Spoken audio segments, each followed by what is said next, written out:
hang out here.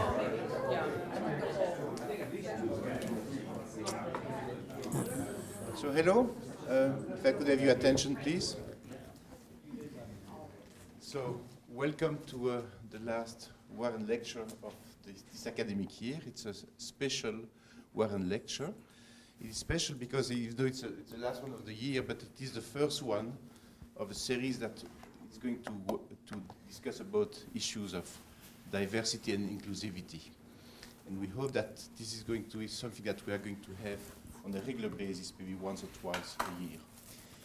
And our speaker today is a special guest, Professor Edgar Arraiga from the Department of Chemistry. He's a very special guest because, not only because what he's going to talk today about, but also because the fact that we have now in our department a committee on diversity and equity, and the fact that we have a lecture today on that is a lot thanks to him. So let me just say a few words about him, about his academic path. So he's a native of Guatemala, where he got a BS in chemistry in Guatemala. Then he went to Halifax to get a PhD in chemistry from Dalhousie University. And after a couple of stints as a postdoc in the University of Kansas and the University of Alberta, he joined the University of Minnesota about 20 years ago when he went through the rank. So his work is on analytical chemistry, and I'm not going to say anything because I don't understand chemistry, and I think, except of a few of our colleagues in environmental engineering, that we don't understand chemistry. But I've only noticed one thing, that he's applying principle of analytical chemistry to understand questions about how people age and how medication have effects. So that's something that's to do with health issues. Anyway, Edgar is not going to discuss about chemistry, but about something very important, about diversity and inclusivity. And I just want to say that for his work at the university and for his service to the community, he just got awarded the 2019 George W. Taylor for distinguished service. And to that, I just want to ask you to try and welcome him.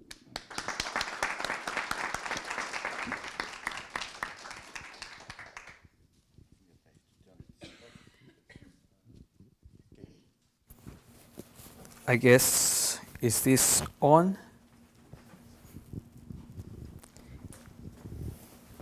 Can everybody hear me? Okay, yeah, and thanks again for this kind invitation. It's humbling to be here. This is the first time I give a talk to an engineer, civil engineering, civil environmental and geoengineering department, and also it's also, even though I am an advocate of diversity, equity, and inclusion, it's not a topic that I normally talk about. It's something that I live, something that I experience. So my comfort zone is usually about analytical chemistry and what stuff is in that sample and why we get old. But today is going to be about something very different. So what I would like to do as well is I would like to have it more as a conversation, or maybe the beginning of a long conversation in which we all can take part. And also I would like to encourage to try to think about power differential as well. What I mean by that is that we all, and it's going to come through the presentation, that we all experience different levels of power. So let's try to make sure that we try to dissipate that as we go through the presentation today. And I'm very nervous as well. So what I would like to start with is this picture of the Stora Bridge. And if I have, maybe I'll try to use a laser pointer here. And so this bridge is basically the third largest span in the world. It's basically in between mainland Denmark and the island of Denmark. And really, before the construction of that bridge, people had to take a ferry an hour to go from one side to another. Now, basically, Scandinavia is connected by car to the rest of Europe. And the reason why I wanted to mention that is because when we think about diversity we really have to build a lot of bridges, not only one, many bridges to actually go somewhere. So today what we're going to be talking about is about building bridges and share my personal connection with this bridge that we have here. So since I don't have a clicker, I'll be going back and forth. And there might be some conversations that I would like all of us to have here today. So I'm not going to read this. I just want you to take a couple of seconds to read what I would like to consider very important rules to have these conversations.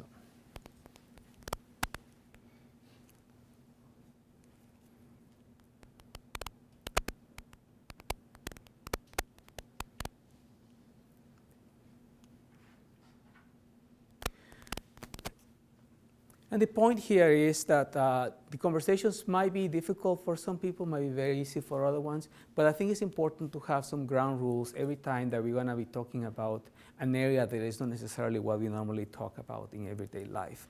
So what we would like to start then is to ask these three questions. What is diversity, what is equity, and what is inclusivity or inclusion? And I would like you to speak with your neighbors, even though you know them really well. What do you think these definitions are? And let's take about 2 or 3 minutes just to exchange those ideas. And then we'll compare notes. Okay? And I know it might sound funny, but let's do it. It's the icebreaker. Okay?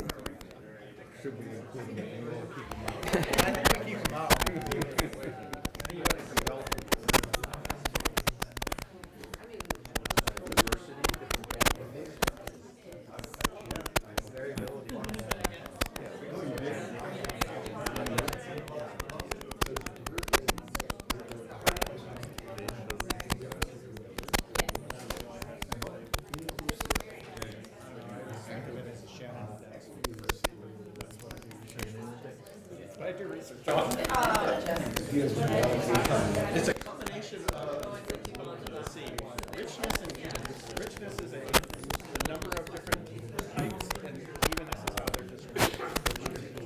There. And there's a mathematical word. Now you're back in your comfort. So you want to measure it.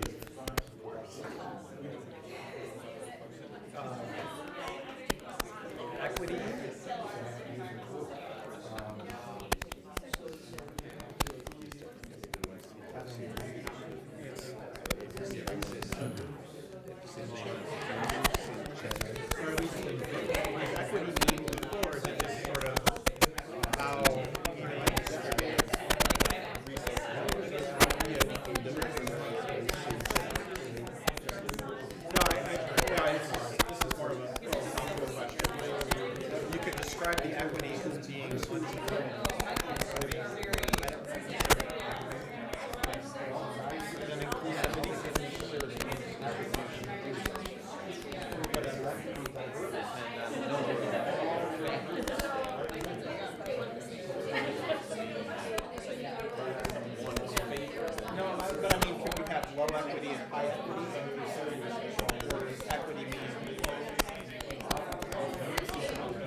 Okay, I guess we're getting very loud now. Okay,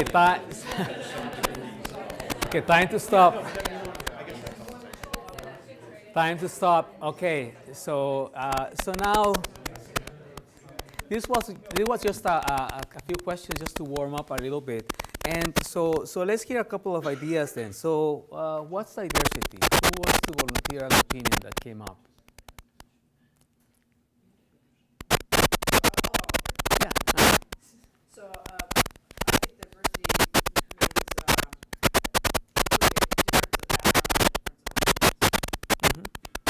I think that summarizes it beautifully. Much nicer than my summary that I have here.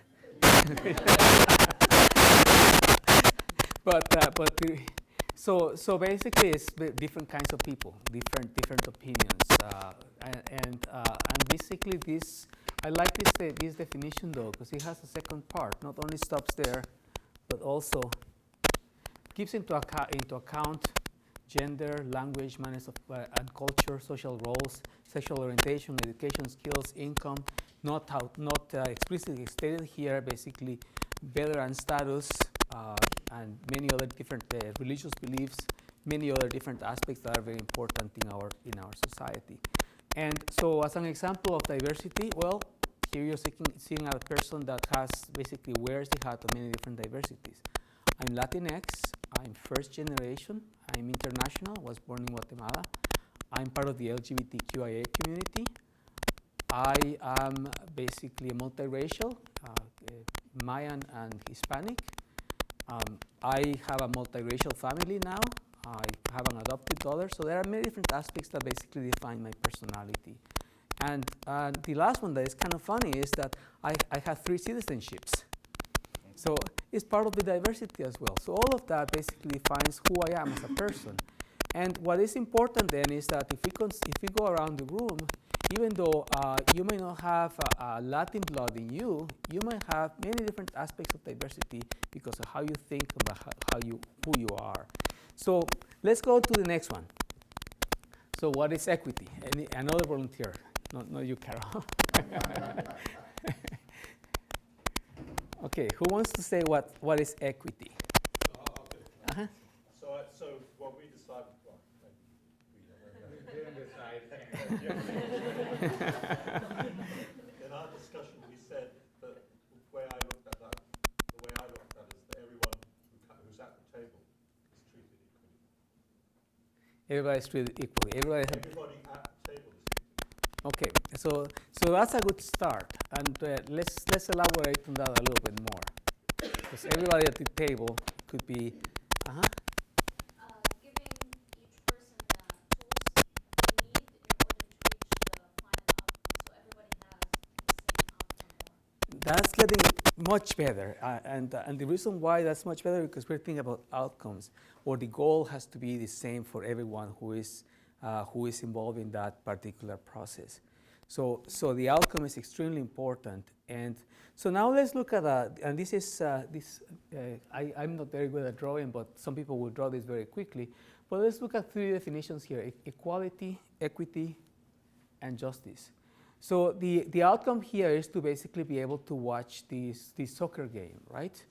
And in reality, if we think about in our classroom, for instance, the goal would be to test how much a person has learned or how well they are in practicing something that they just learned. So the idea here is if you talk about equality, everybody will get exactly the same test, everybody gets exactly the same time, everybody gets exactly the same thing, and you anticipate that all of them should be able to see the soccer game. In reality, we know that's not the case.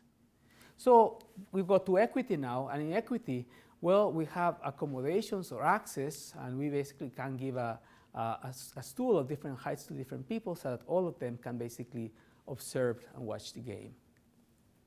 So what is very interesting about this diagram, though, and that's why I like this one in particular, is the third aspect here, justice. So if we think about here, this fence that we have here is the system. It's the system that is basically potentially preventing the observers to look at what they want to see here. Now, notice here that the system has changed from this type of fence to something that you can see through the fence as well. So I like this example because sometimes we can think about ways in which we can actually modify the environment, how we teach, and basically get to a point that still we obtain the outcome, which in this case is learning the subject. And again, equity then is the one that we are talking about, is what we normally refer to, but it could get more deep in because now we can talk about justice as well. All right, so now the third definition. Oh, one more thing here, and that's I wanted to connect this to a little bit of what's going on in Minnesota. So, not only in Minnesota, in any big university, we all have introductory courses. These introductory courses, do you have a nickname for introductory courses in your department? Chemistry. Yeah, chemistry. Well, that could be one of them. But I'm pretty sure that there are other nicknames. Some people call them without courses, right, or gateway courses, because usually a lot of students, that's where students get selected so they can actually go through the pipeline. And when we think about equity, can we think about the reasons why some of these students will not make it? And We are not going to discuss that today, but the point is that if we consider that everybody is equally treated in those tests, just by example, look at gender disparities here.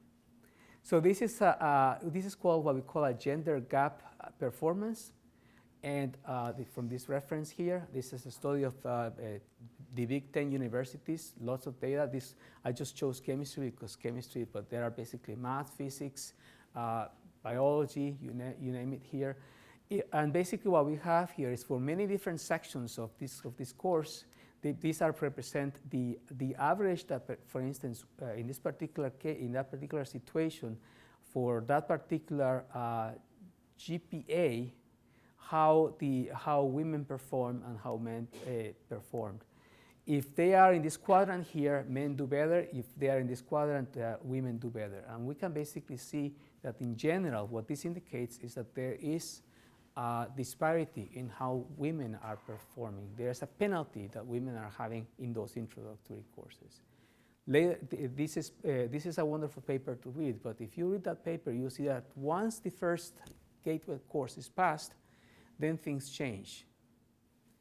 Women and men are more or less equally performing. So gateway courses are particularly challenging then, and the authors of these papers cannot explain that fully. There are lots of hypotheses why this is happening.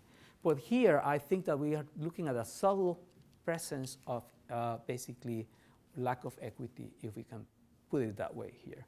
There is Minnesota, fortunately, is part of a study called the seismic study that is going to be looking at that in the coming years. So this is an exciting development for that. But we can get to that later on.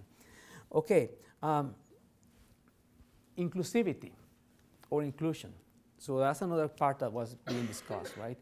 And I don't know if anybody came up with this, but it's basically in general a sense of belonging. It's a sense of trusting the leadership and knowing that most of the things that happen in the environment are not necessarily bad things, that are usually very good things to happen. So that's when you feel that you are part of the system, basically. So now, if you think about the University of Minnesota here, this is another very interesting set of data. This is the Zero Survey for undergraduate students. Most people here are not undergraduates, right? So there is also another survey for graduate students, but this one is specifically for undergraduate students. And what we have here is basically, again, thinking about that sense of belonging. I feel valued as an individual on this campus, and this is for the University of Minnesota. And the reason why I put this in particular here is because we cannot just basically say somebody who is from on the represented minority doesn't feel that it belongs here. It's all over the place. And here the main factor is being compared those that have financial assistance and those that do not have financial assistance. So it's an income-related situation here. So we can see then that the sense of belonging, again, this is a typical scale. 1 is terrible, 5 is excellent. And we can see that there are differences in that regard. And if you consider how many people we are talking about here, we are basically in a situation that our undergraduate students are not believing that they are basically, they don't feel valued at the University of Minnesota. I don't have the data for the college, but this is basically what we have here. Now, another example related to inclusivity. I feel like I belong here. And again, financial or aid or not aid, there is a big difference in how we can actually see the numbers here. These are basically compiled data for many years, so it's not only 1 year, because sometimes the data need to be compared that way. But again, it's another issue that I believe is very present in our institution. So there are many questions that we can basically elaborate and talk about. So do we need to care about that? Do we need to do anything about that or not? Well, I would say we need to. We need to. We have no choice. And why we don't have any choice? Well, this is number one. By the year 2045, and I have read this in many different places, the demographics are going to be very different, extremely different from what we have right now. This is the total population as of last year. This is basically white, Caucasians. This is going to be the composition of white Caucasians in 2060. So things are changing dramatically.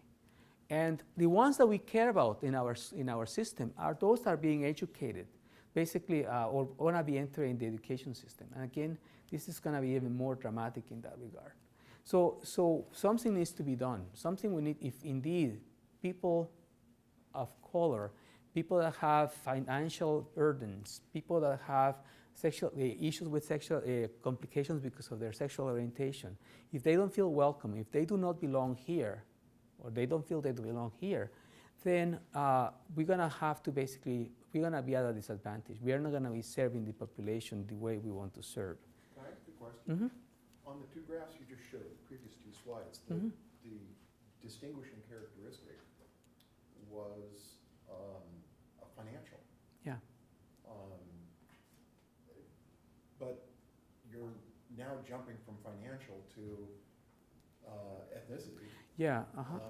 Aren't you convolving two issues here? And It's yes, we are convolving two issues, and it's part of the intersectionality of the situation.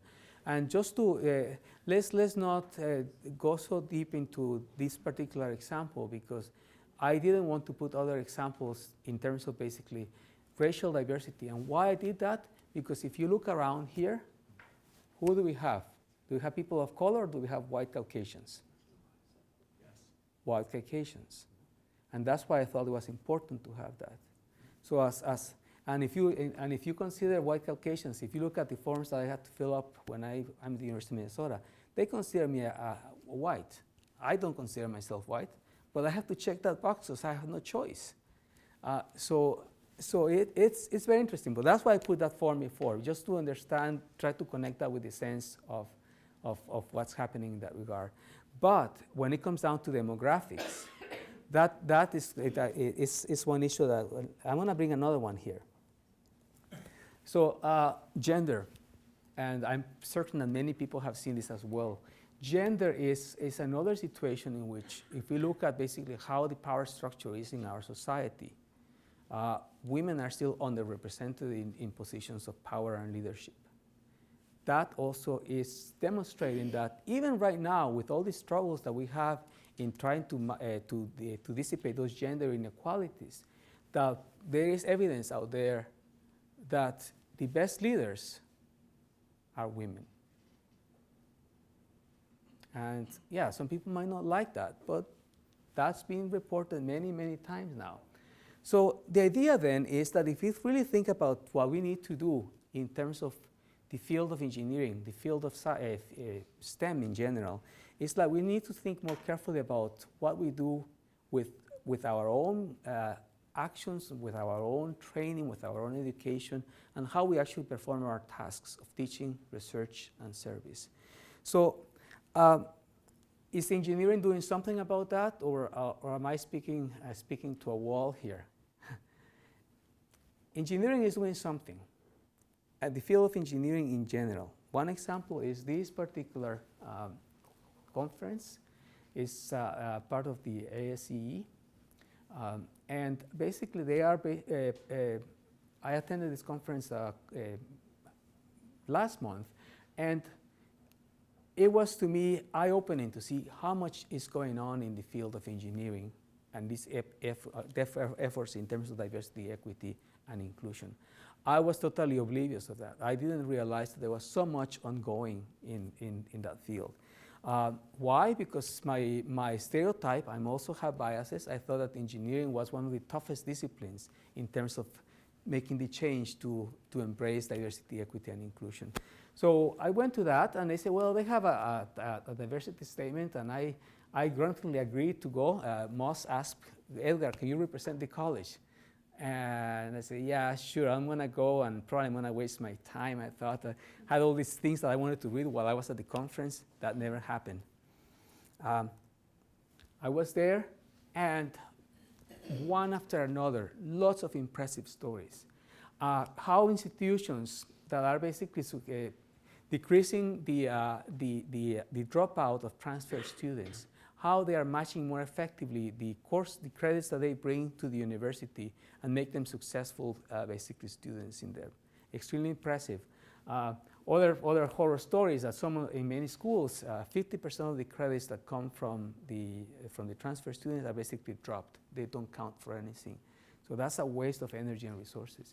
Holistic admissions of UC Boulder, for instance, they have now in their engineering 50% women, 50% men acceptance. So extremely, extremely important. The safe zone training for engineers, LGBTQ training, fantastic training for that. The salient effects of recruitment of students at the graduate level and undergraduate level, the effect of the family in that regard, particularly for Latinx people. The importance of supporting the student organizations to really make them thrive and give them the power to do what they need to do. The importance of thinking of diversity, equity, and inclusion as part of the promotion and tenure system that we don't have right now in the college. Only 2 departments in this college include explicit comments about diversity, equity, and inclusion, if I recall correctly from my last year of service. This one was very interesting. Why do we think that all of the efforts are being done by WISE and other the groups that focus on trying to improve gender inequality are failing? Well, there is a group in North Dakota that presented some beautiful evidence that says that really what we need to do is not just say, oh, we just hire more women. That's not the case. Really, we need to provide the environment, and sometimes starts by we men understanding how this should be done. So there was a wonderful workshop in that regard. And finally, changing the culture, because the institution has to be involved in that regard. MIT is doing some wonderful work in which their leadership is changing how they actually embrace grassroots movements in that regard. So all of that is happening. So the question is, what else is happening out there that is relevant to us? This is another wonderful example of something that is actually University of Minnesota is part of as well, which is the 50K Coalition.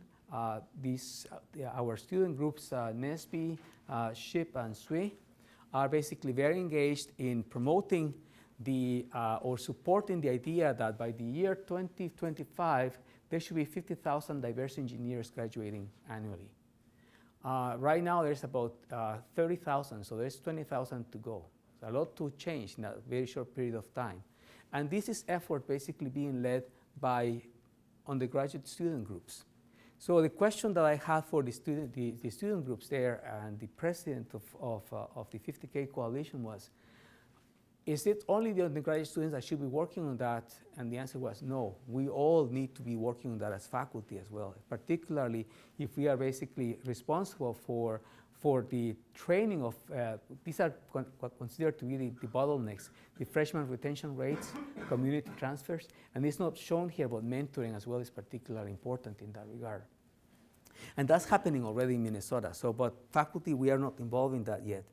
And lastly, another wonderful thing that I just saw in the President Keller's email, April 30th, was that the University of Minnesota is now part of this particular action collaborative on preventing sexual harassment. So that's something that is very good news for us as well. So now, that's at the University of Minnesota, and that's what is happening elsewhere. The question that I have for us is, what can we do at the University of Minnesota to improve even more the DEI climate and align with other initiatives occurring elsewhere? And that's, and I would like you just to take a couple of minutes, again, just to talk a little bit about yourselves. What do you think the University of Minnesota needs to do to improve the diversity, equity, and inclusion climate? And I know it has a lot, and there could be many different ideas, but I just want you to talk a little bit about that. What do you think? What's in your mind? And again, follow those rules that we had at the beginning. You don't have to agree on that, but talk with your neighbors about that. I think we should all work on this department.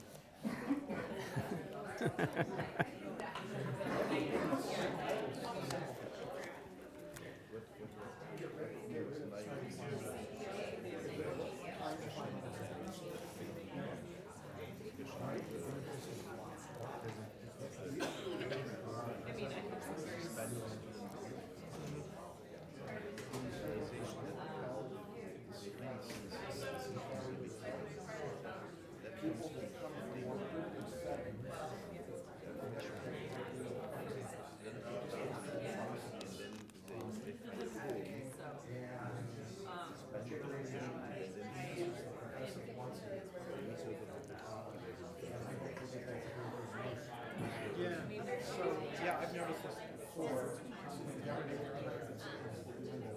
When they show up, the majority of, when they first enter the university, the majority of their classes are exceptionally intimidating. It's just when they notice them in all classes.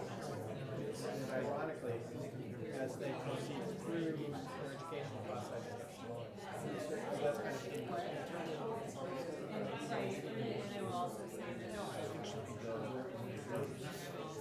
it's part of the reason why the college has all the CSE.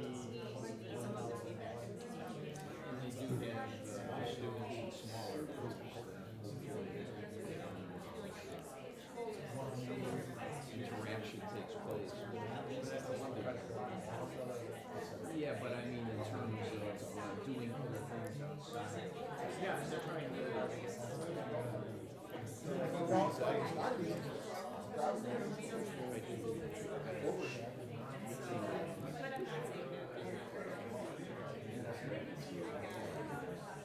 Okay, we are not going to solve the problems of the world in a few minutes, but so it's great to see that there are some conversations there. I'm pretty sure there are some great ideas out there. Please don't forget those ideas, that they might be useful as we move on to the rest of the time that we have together. But think about that. There are things that can be done. So now, maybe some of you thought about, well, first of all, before we actually do anything at the college, we have to start making an inventory of things that are easy to do and things that are very difficult to do. And maybe also think about how we as a person perceive our role in that change that could happen. What we have to do as a person. And one of the things that is perhaps more, was one of the things that almost caused a lot of transformation in my own belief was the following. Let me see if I can go to that. So has anybody heard of the privilege walk? Okay, a few people. Great, that's fantastic. So the privilege walk is something that I did it once with a group of undergraduate students here. They have invited faculty from the college to participate in that because they wanted to create some awareness of the importance of privilege. And when I say privilege here, I want to make sure that I'm not referring to white privilege. I'm referring to privilege that the system gives us. We all in this room have privilege because we all are part of an education system that many people will not have. But there are some situations in which they are more black. They are not black and white. There are very different levels of privilege. So I did an experience very similar to what we have here with a bunch of undergraduate students. And honestly, after that, I realized, wow, something has to happen. So let me share that slide, if I may, or that. Some people are born into families where they have to walk miles just to get water. All I have to do is turn on a faucet. That's privilege.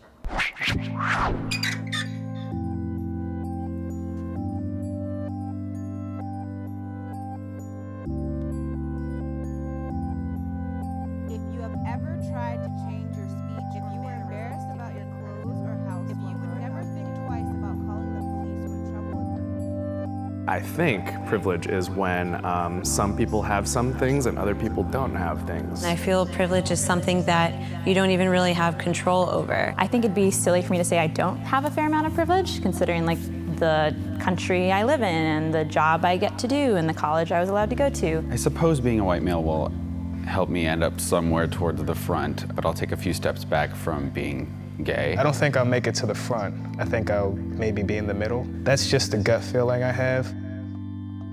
If your parents work nights and weekends to support your family, take one step back.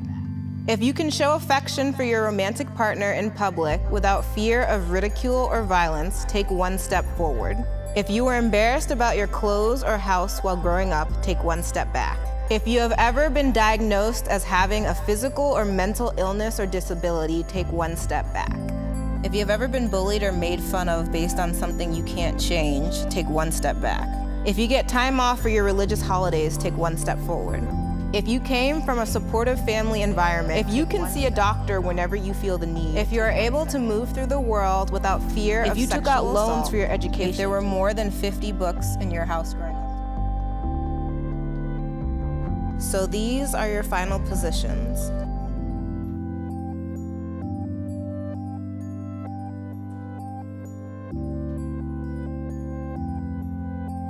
I think it felt kind of strange for everyone. It's a hard thing to discuss or even reflect on. It was very awkward. I think when you can represent it so visually like this and so immediately, it definitely takes on a new form. I think we were like all joking around in the beginning. It was pretty lighthearted, and as soon as the questions started coming in, the mood shifted immediately, and we all it was just silent. Just looking back and seeing like a bunch of people behind you is not a good feeling. It's like weird how you want to like hold on to explaining a certain privilege, like, oh, but that's not actually me, because like I had to work really hard for that. So it's weird to like take a step forward when you feel like you're taking a step forward with someone else, but you wear a lot of the baggage of like how those things were hard. It was like more emotional than I thought it would be. It reminded me of when they talk about slavery in high school and you feel like angry for a few days, but then you just realize like, this is how it is.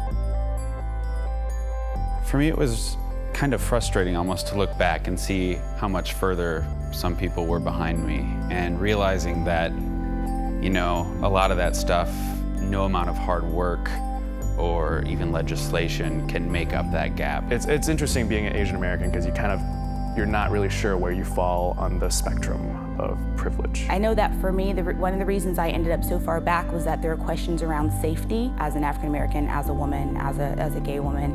There are just so many different ways that I don't feel safe. I feel like I just learned to be grateful for what you have. You know, we're in such a huge society where it's always complaining about what you don't have. It just shows you that for some families, like each family, you're meant to do better. My grandparents did good, my parents did good, and I'll do even better. I do think if you're not like aware of privilege, you should do this exercise, but it's more complicated. Okay. So,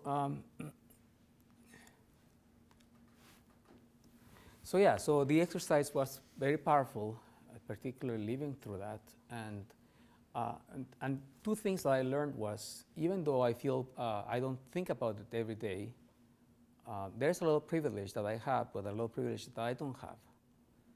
And the other thing that was perhaps more shocking was students sometimes are going through all these different situations in their lives, and we as instructors never know about that. We basically know what the grade is going to be in their exam, and that's it. So how can we actually reach out and understand more about what's going on? How can we actually account for that as we basically interact with them, with our graduate students, with our postdocs, with our colleagues, because that's part of our lives. So I want to bring it a bit closer to home, though. So this is the bridge. And I might get emotional a little bit about that.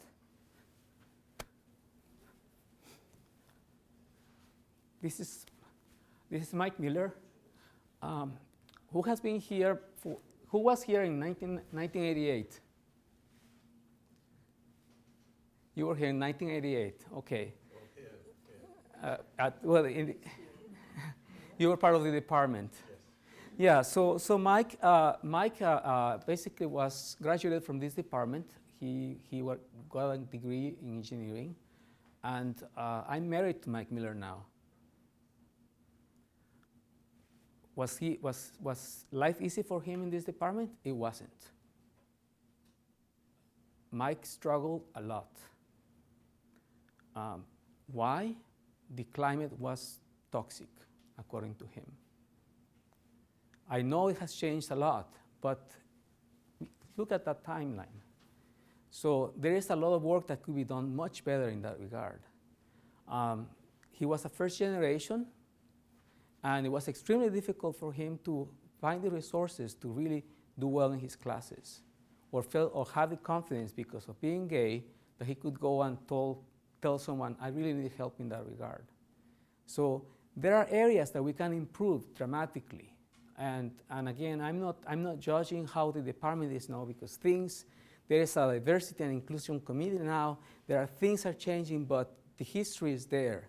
So I think it's very important to think about that as we actually make decisions about what we want to do in the future as well. So that brings me to the next question, and that is, should your department be involved in DEI initiatives? And I want to take a poll on this.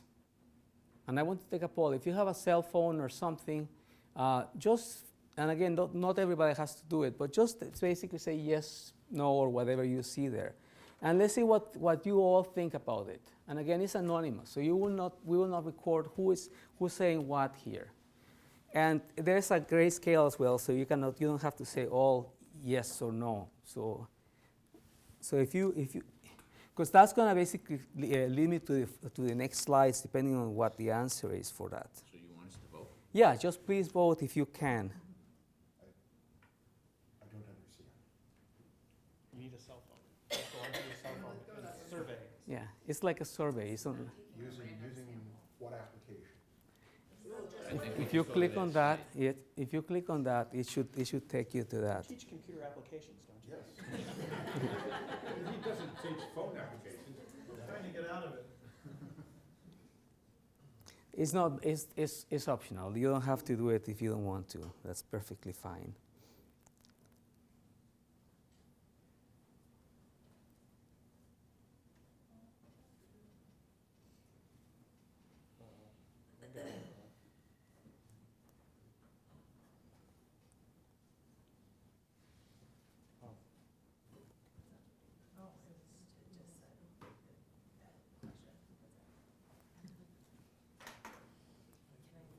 I think I voted twice. Okay, that's all right. Voted for Randall. Early and often. Okay. Well, so right now what we have here is we have 18 responses, and 18 responses, 90% is fully in favor, and some people, 10% is somewhat in favor. Okay, so that tells me that there is an interest in making sure that things move in a different direction of what was in the past, and I think that the department is doing a great stride in terms of having a committee now that focuses on diversity, equity, and inclusion. So I asked permission to share this with all of you. I'm not sure if everybody has seen this or not, but the idea here is that it's wonderful to see all this language here. And I just color-coded because the keywords equitably, inclusion, diversity are there. We all care for well-being of humankind. So I think that's really important to stress, really important to know. And you're connecting that with the basic functions that we do here: teach, learn, and conduct research, build resilience, inclusive, and diverse communities. In all forms advances our profession, diversity, talk here. So all of these statements are great statements. Now the question is, how can we actually bring them to life? How can we actually basically live that statement in what we want to do? That's the challenge that basically lies ahead. And I think that that's when things are very, very exciting, because things can be done in that regard. So, so I think that the path for the future is bright. They are basically, you are defining a mission and vision statement. Now, I imagine that the next thing for the committee is going to be to start, not only the committee, but everyone, to start thinking about what should be the objectives and priorities. You cannot change everything. We cannot change everything in very quickly. So everything will take time. And perhaps more importantly, to start thinking, what are the barriers right now to make those changes? Is it our own bias? Is it our own perception? Is it the institution? Is it the environment? What is it that we need to change in order to advance this particular situation? So I want you to know that this department is not alone. All the departments in the college, we had similar issues. And because of that, many, in fact, undergraduate students suggested that we should try to work together more. And this was the result of what we call now the Diversity and Inclusivity Alliance. And realistically, it came from conversations with the idea that if we cannot just do it alone as a department, why don't we join forces and do things together here? If I think of, for instance, Hispanic faculty, I'm the only one in chemistry. There are 3, 4 in the college. So, but if we actually are working at the college level, we can basically leverage and basically get more strength in what we are doing. If I now can communicate with other students, not only with faculty, we can also do that. So we would like to have more conversations within departments and among departments. And again, with the goal of advancing, retaining, recruiting, and providing more aspirations for everyone in the college. Now, how does that work? This is not the best way to do it, but this represents the different academic and non-academic roles that we normally see in any of our departments here. And when I started talking with students about this, I asked several student groups, COS, OSTEM, SAS, SESB, SHIP, SWE, how did they actually communicate their interest to the rest of us? And say, well, we go to the administration, they go to Paul Strakowski, Susan Kovicek, and after that they will have to go and tell the faculty through the department head or through the director of undergraduate studies, and after that it will basically hopefully disseminate to the rest of the department, to the other groups, so that it will benefit a specific group. So the idea was to start having a system in which everybody is sitting at the table, like the committee that you have formed here, in which everybody is basically participating and contributing to the goals and the mission of the department. So if we have a situation like that, then it's possible that within your department, you have now the ability to start communicating and exchanging ideas. And don't get me wrong, it's not easy, it's difficult. There's power differential, scheduling conflicts, different personalities, perspectives, etc. But allows to have a conversation that basically transcends the academic roles that we have. And most importantly, if we know of the existence of other constellations, of other systems, we can actually start exchanging ideas about that.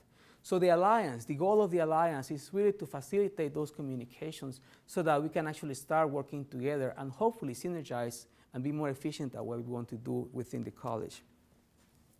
So who is in the alliance right now? These are self-identified descriptions. So this is our diversity. If I was going to look only at chemistry, I would be able to maybe get a third of the qualifiers that I have there. This is powerful, in my opinion. In numbers, academic roles, again, the idea is that we all are represented there. We have administration, faculty, instructors, graduate students, P&A employees, postdocs, research scientists, support staff, undergraduate students, alumni. So leading team, again, the same type of representation. We have faculty, undergraduate students, graduate students, postdocs, support staff from different academic units.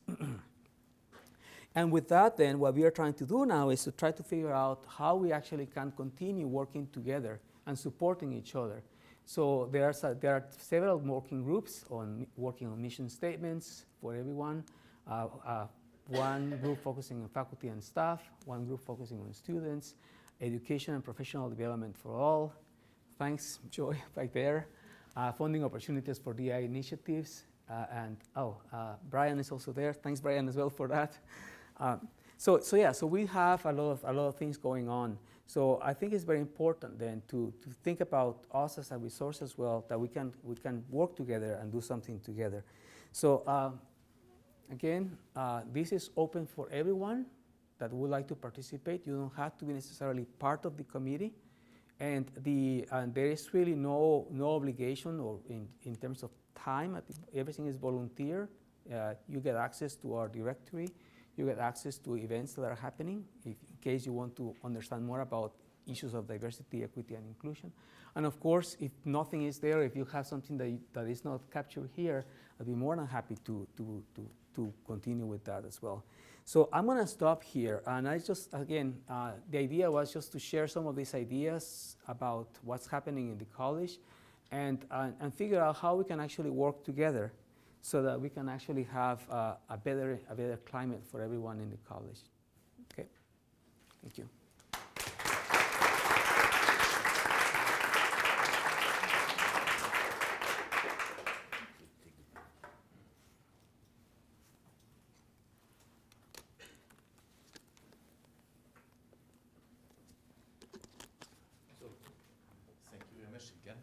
starting this conversation.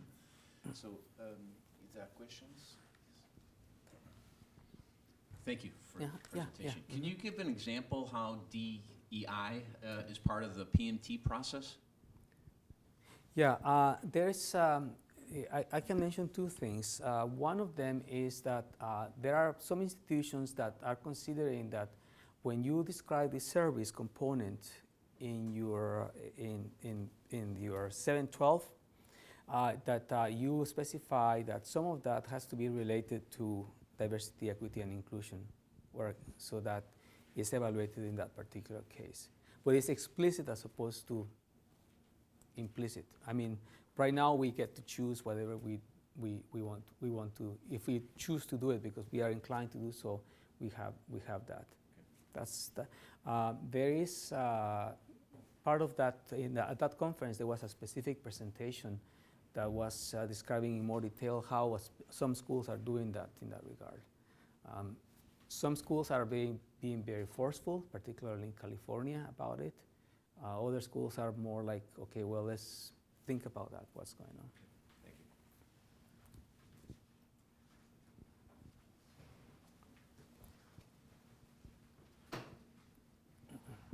Thank you for your presentation. I know you spoke on a couple of examples on the race and money and various aspects of that, but I noticed in a couple of your statements you included mental health issues, and I was wondering if you knew about any at the university where they were actively trying to assist this community, just because I know I just got quoted this number this week that 1/3 of university students have used Boynton Health Services just this year alone, which is a huge portion of the population.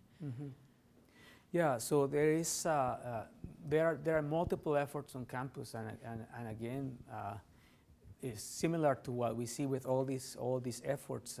They are fragmented. They are not cohesive by themselves.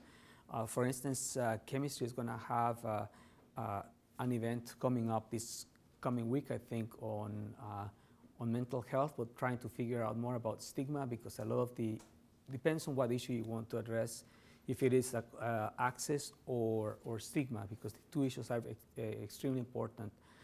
Stigma is like if people don't feel comfortable and the people that they need to speak with are not sensitive to the different issues, then nothing will happen either.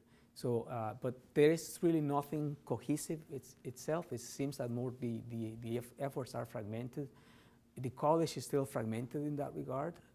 The best effort that I have seen was being led by the physics department, by a graduate student actually, trying to establish a campaign to fight against stigma and to sensitize us all about that, which has been highly supported by Chris Kramer as well in that regard, because he also was one of the, he has been affected by mental health issues as well.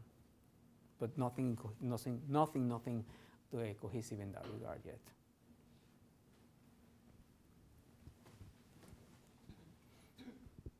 Hi.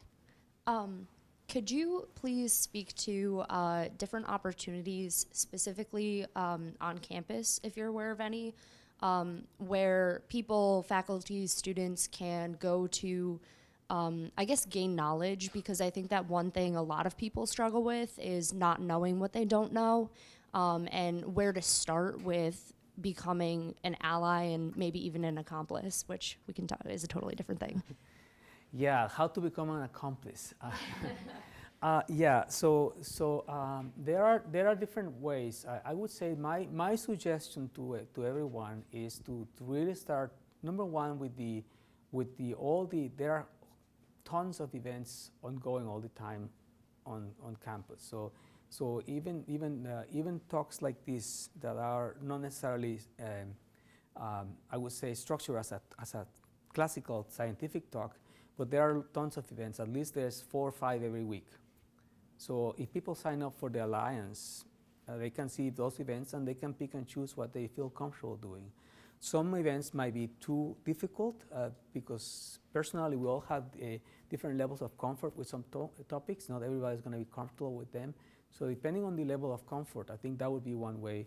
The other way that is more organized is, for instance, the Office of Equity and Diversity. They offer sessions throughout the year. I just did one on faculty searches. I was particularly intrigued about how effective has been the training that our faculty search committees have. So I wanted to do that myself again to see what was happening in that regard. So that's another resource. And lastly, if people have, or if there is any resources available, I think that conference that I went to, the Connected Conference, in my opinion, is highly recommended by anyone who really wants to go deep into the topic. Mm-hmm.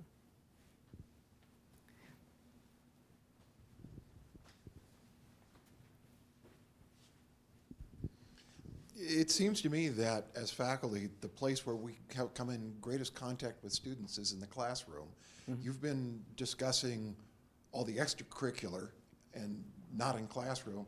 So as a follow-up, what resources are available to a faculty member in terms of best classroom practices? Mm-hmm. When I ask questions, your name, of many people, your name always comes up, and they say some clever idea. Like, what was it? Oh, policy of the day was one I heard that you had championed. And my question is there a repository of ideas or a forum where these ideas are being discussed specifically for use in the classroom? No, there is non-specific yet. We would like to create. We would love to have more. I would love to have more time to start assembling that. But yeah, for instance, one of the examples that I use, I will mention two examples. One is at the first year chemistry class, and the other one is at a graduate course. For the first year chemistry class, sometimes what I do is that, okay, it's the beginning of class. Let's talk about introduce yourselves and share a little bit more about what is the most important holiday for you. All of a sudden, people are talking about their religious backgrounds. I'm not telling them, talk about your religious backgrounds. Talk about the most important holiday. And basically creates conversations and awareness among the class. And again, it takes 5 minutes of my class. That's the time I need to take to set up my computer, for instance. The other example for the graduate course is NIH asks us to have always ethical moments. Well, ethics course, etc. So I decided to create an ethical moment. So we basically have a case that basically NIH has a lot of these cases, and we basically read that and discuss that for 5 minutes. And it could be about power differential between advisor and a student, or conflict between postdocs based on backgrounds, etc. So that's ongoing. That's pretty easy because it's a small group, somebody provides the example, and then we go and discuss that. Also in the committee, but this is not in the classroom, but it could be done in the classroom as well. We basically have in the chemistry committee, diversity committee, we basically have case studies. So we start the discussion of the committee by discussing a case. Like for instance, at some point I presented a case of my own, planting trees in the backyard with my partner, with my husband, and he's white Caucasian. I'm a person of color. So the neighbor from the back comes and asks, where did you get your gardener? So again, what do you do in that regard? So we discussed that. I mean, at that point in time, Mike was extremely upset about it. I was shocked. I just didn't say anything. But it does. So those cases are good to discuss because in a way, I mean, I presented the case because I just figure I lower the guard and just say that. But there are situations in which you can discuss that, and it's not necessarily directly related to the subject. But when we actually start understanding that we as engineers and scientists, we don't live in a bubble. We live, all of these aspects inform how we actually learn and how we train ourselves. I think that the culture begins to change in that regard.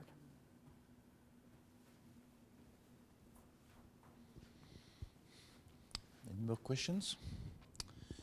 If not, I just would like to add that the Department of Chemistry has had, since I think 2013, has had a committee on diversity and inclusivity, and Edgar played a key role in that. And I think that this committee, which led eventually to the establishment of the D&I Alliance within the college in October 2018. So thank you very much, Yeah, you're Edgar, welcome. for doing all this work. Yeah, Thank thanks. you. Thank you, everybody.